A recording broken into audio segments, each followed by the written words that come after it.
We are continuing to follow the developing political news and the impact that is being felt following President Joe Biden's announcement to end his re-election campaign. The move sent shockwaves, of course, through the political landscape, both expected, but also just kind of, still a big deal.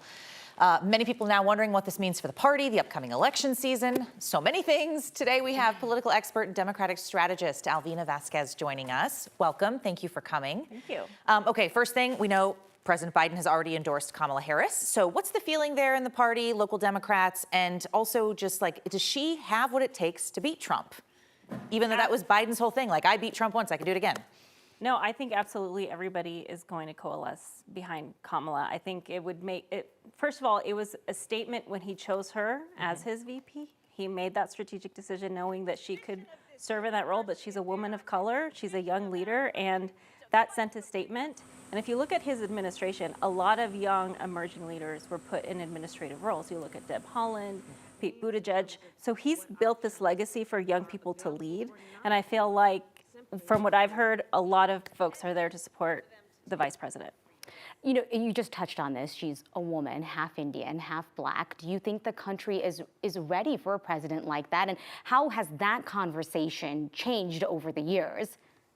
I think, I was thinking about this today. Obama might have been ahead of his time, right? Because the backlash of his presidency brought in the Trump wave.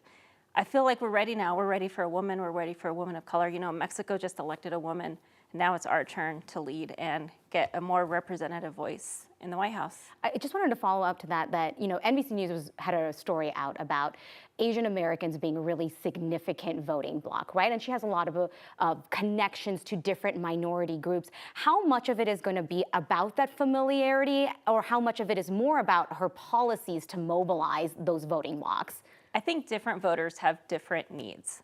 There are voters who want people that understand their life experience, their immigrant experience, working their way up through the American system when you are at a disadvantage. And I think there's some voters that are gonna look at the policy, they're gonna take a deep dive, and she's able to, I think, we're able to celebrate her accomplishments and also her role in the American, systems. We talk so much about Trump as the big opponent for the Democrats, but there's also all these down ballot races. Do you think Kamala on the top of the ticket can help people that are running in Colorado in tight races? Yes, I believe so. I think the movement to have a woman of color lead is going to energize the unaffiliated bloc, because right now Democrats and Republicans, Colorado pretty much cancel each other out, right? We're 50-50. So who do we get to you to, to get to the Democratic side is engaging those young and unattached voters that are not committed to a party. Okay. Thank you for weighing in again today. We appreciate it. We have a lot to talk about on this story. Yes.